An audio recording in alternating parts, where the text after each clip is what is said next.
நண்பர்களே, வணக்கம் நண்பர்களே. தம்பிக்கு இன்றைக்கி வேலை தேடி போகிற மைண்ட் இல்லை நண்பர்களே. எல்லாருக்கும் காலை வணக்கம். தம்பிக்கு காலையிலேருந்து மனசு சரியில்லை நண்பர்களே.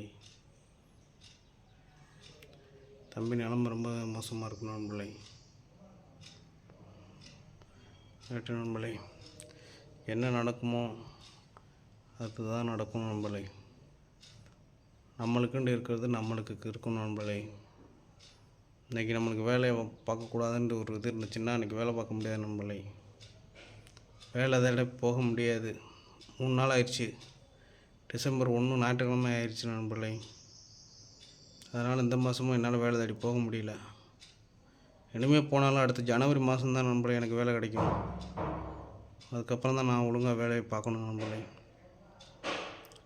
இன்றைக்கி ஒரு நாள் நவம்பர் 30 ஒரு வேலை கிடச்சிச்சு. மேனேஜர் வேலைன்னு சொன்னாங்க. கடைசியில் பார்த்தா உடனே விரட்டி விட்டாங்க நம்மளை. ஆசை வார்த்தை கட்டி ஏமாத்துறாங்க. நம்ம எதுக்கு இப்படி ஏமாற்றணும்? நம்ம யார் பாவத்தில் விழுந்தோம்? யார் சோத்தை பிடிங்கி திண்டோம்? எதுக்கு நம்மளுக்கு இந்த மாதிரி வேலை இல்லைங்கிறாங்க? அதுக்கு கண்டுபிடிக்கணும் நம்மளை. மனசே ரொம்ப வேதனையாக இருக்குது. வீட்டிலே நானும் கிட்டத்தட்ட 6 மாதமாக ஓப்பி அடிச்சுக்கிறேங்க நம்மளை. அதனால் பல பிரச்சனைகள் வருது, பல இன்னல்கள் வருது நம்மளை. தம்பிக்கு போன மாதம் கூட எங்கள் மாமனார் வீட்டில் தான் காசு வாங்கினேன். ஒரு வேளை அசிங்கமாக பேசுகிறார் நண்பர்களே. ரைட்டு நண்பர்களே, சந்தோஷம். இதுக்கு ஒரு முடிவு கட்டணும் தான் நான் வேலை தேடி போகணும் நண்பர்களே. அது என்றைக்கு போகிறதுன்னு தான் தெரியல. இன்றைக்கி என்னால் போக முடியாது நண்பர்களே. கொஞ்சம் டயர்டாக இருக்குது நண்பர்களே. அதனால் இன்றைக்கி என்னால் முடியாது. நாளைக்கு நான் உறுதியாக வேலை தேடி போகிறேன் நண்பர்களே. நாளைக்கு வேலை தேடி போனேன்னா எப்படியும் இந்த மாதம் எண்டில் எனக்கு வேலை கிடச்சிரும் நண்பர்களே. இனிமேல் ஒரு நாள் வேலை கூட இருந்தால் கூட பரவாயில்ல நண்பர்களே. அந்த வேலைக்கு நான் தயாராகிட்டேன் நண்பர்களே.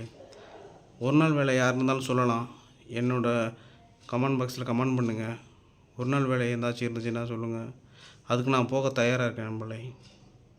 மனசு சரியில்லை நண்பர்களே. ரொம்ப கஷ்டமாக இருக்குது நண்பர்களே மனசுக்கு. வேலைக்கு போனால் தான் நண்பர்களே இதுக்கு ஒரு முடிவுக்கு பிறக்கும். இல்லாட்டா என்னை மதிக்க மாட்டாங்க. யாரும் மதிக்க மாட்டாங்க நண்பர்களே. வீட்டில் மட்டும் இல்லை, நாட்டிலேயே நம்மளை மதிக்க மாட்டாங்க நண்பர்களே. ரைட்டு நண்பர்களே, சந்தோஷம்.